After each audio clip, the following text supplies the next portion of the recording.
Hello, Brett Wagner here with Go Wags. Thank you for submitting the video. I'm going to give you my feedback here on what I'm seeing.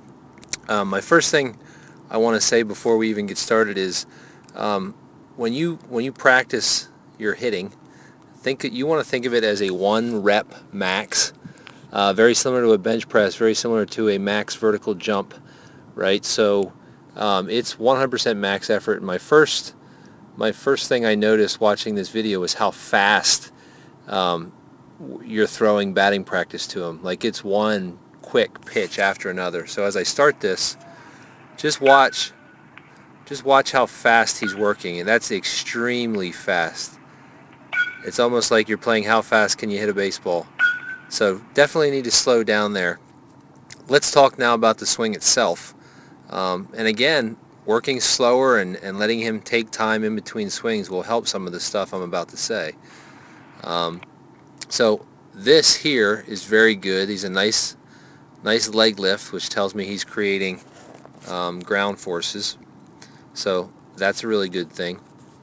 As we advance, okay, so this position here, that front leg gets out, collapses a little bit, and it's hard to see what that back elbow's doing, but by the position of his hands, it does look like that back elbow is forward in front of his hands, and that's not a good thing. We want to keep that.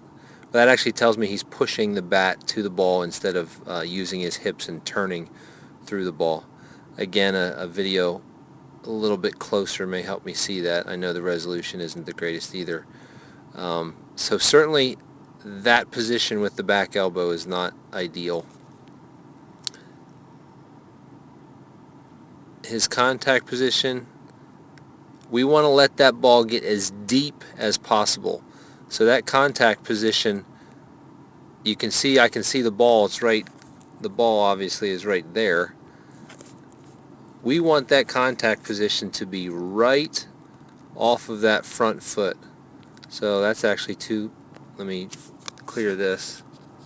The contact position should be right off of that front foot and not out in front. We want to let that ball get as deep as possible and explode. The deeper we let that ball get, the more what we call pitcher proof. We pitcher proof our swing, so we're not way out in front of a changeup or a curveball. And then finally, what I'm seeing is this front foot. It's hard to see, but that front foot, as you rotate through the ball, that front foot should slightly roll, or even go to your heel. That's something you want to look for when you working individually. That promotes rotation. So when that front foot locks out, when it stiffens up, not the leg, the foot, that limits our hip rotation. So that's another thing that we want to do. So my conclusion is don't throw so darn fast. Let the boy swing hard through the ball and take a break, and then do it again. Honestly, 8 to 10 seconds in between each swing. We want to turn through it. We don't want to push. So that little move right there, we see pushing going on. Our hands should not be that far in front. And then finally, let the ball get deeper and watch that front foot as it promotes rotation. Thanks.